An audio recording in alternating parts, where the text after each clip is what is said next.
Hello, my beautiful friends. So, an amazing experience yesterday. Well, maybe I should just slide down first and then record. An amazing experience yesterday with intertidal foraging and Kevin from Catch and Cook. I'm very, very grateful to him for what he does and teaching people how to sustainably harvest sea plants and animals. Now, yesterday when I was driving through the Oakland, Oakland meaning a wood that is an oak wood, and all of that land being privatized, I thought, how crazy that I can't get out and just go enjoy those trees. Everything was fenced off, you know. It was like a regular forest, but everything just fenced off. And then today, after the intertidal foraging, I went to Big Sur, and then I stayed overnight there. And then today, I'm going back towards the, what do you call it? Mid-coast. Oh, look at these mushrooms. Hi. Oh, this must have been a turkey tail. Hi, honey. Oh, it's done its job already, huh? Yeah, look how many right there. Wow. A little dry, but all over this tree.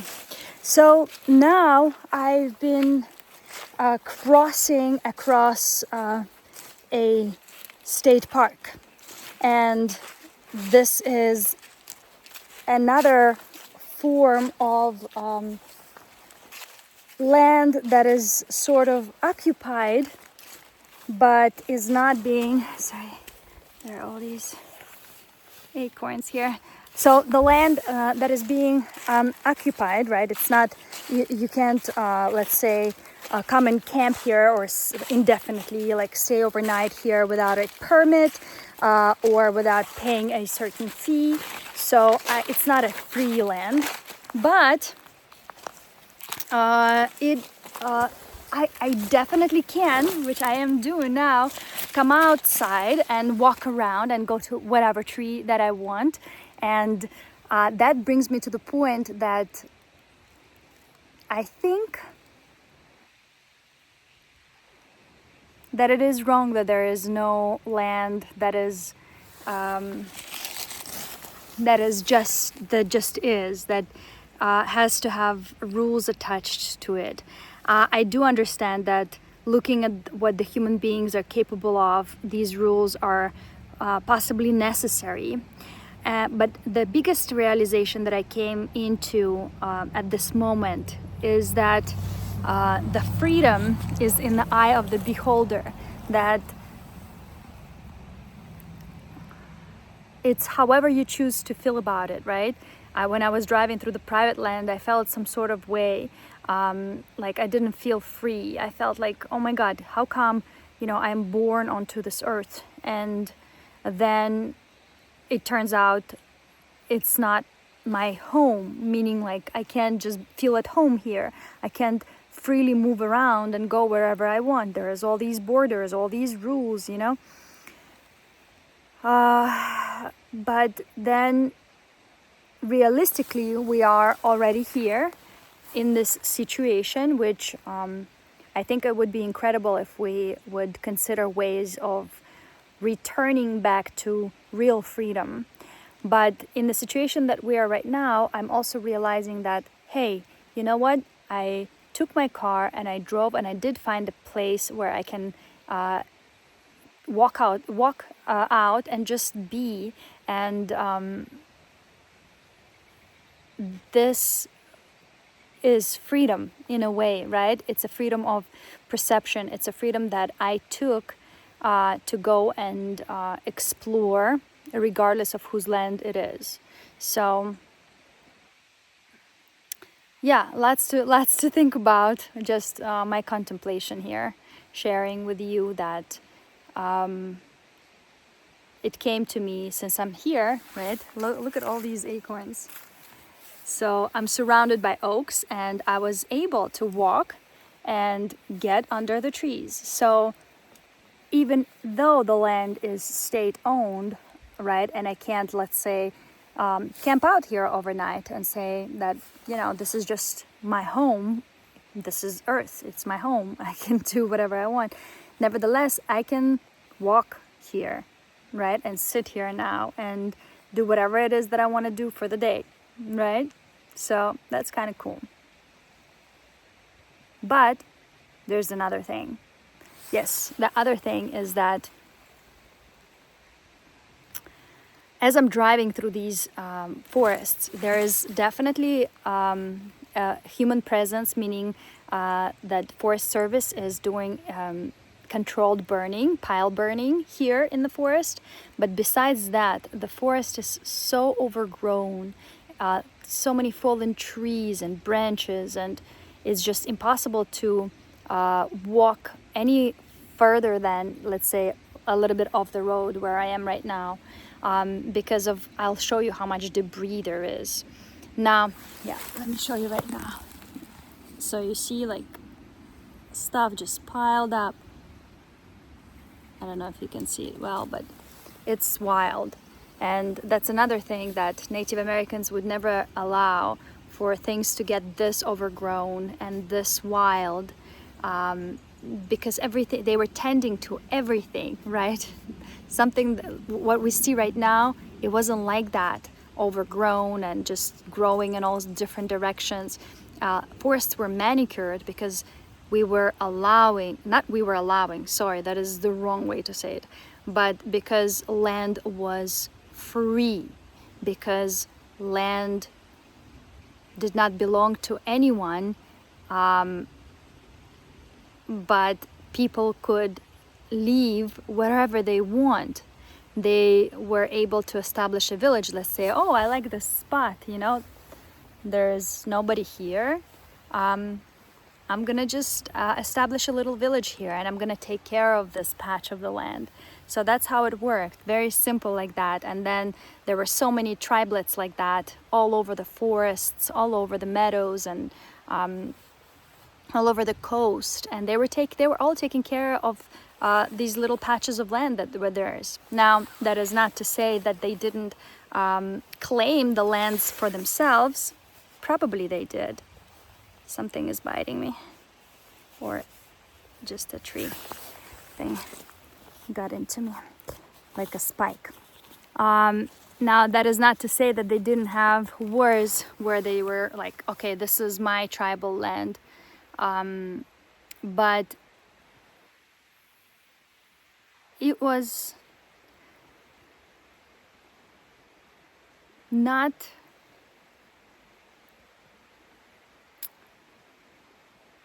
like today. Everybody could walk out into undeveloped free land and claim it for themselves and start something new there. We can't do that now, right? And there is so much land now that's either privatized or land that is wild, that is not being taken care of by anybody. Meanwhile, all these people, millions of people that are homeless, that don't have anywhere to go. So it just feels very, very, very strange to me how this works. I don't think it's a very good system. I think it might be better for us to think again and maybe allow people to come back into the forests, into the woods, and allow them to start taking care of these little patches of lands. Don't tell them that that it's not their land to keep forever, only for a while they are here. Maybe they can pass it on to their children, maybe not. I don't know how to make that work, but don't make this one designated camping area. Allow people to bring their tents and set up some sort of way of life here. Why not? Like dispersed camping that's indefinite. Yeah, have your own little village here. Why not? What's so bad about that? Do we not trust people so much? If they don't like it, they can move on, right? Or they can develop this land and learn what's around them and how to utilize the plants and animals of this particular specific patch of land to sustain themselves, and also learn how to take care of those plants and animals. And then we'll decongest the cities and kind of intermingle humanity with environment again, where everything is just dispersed and uniform and a little bit more not uniform, I don't know if uniform is a good word for it, but a little bit more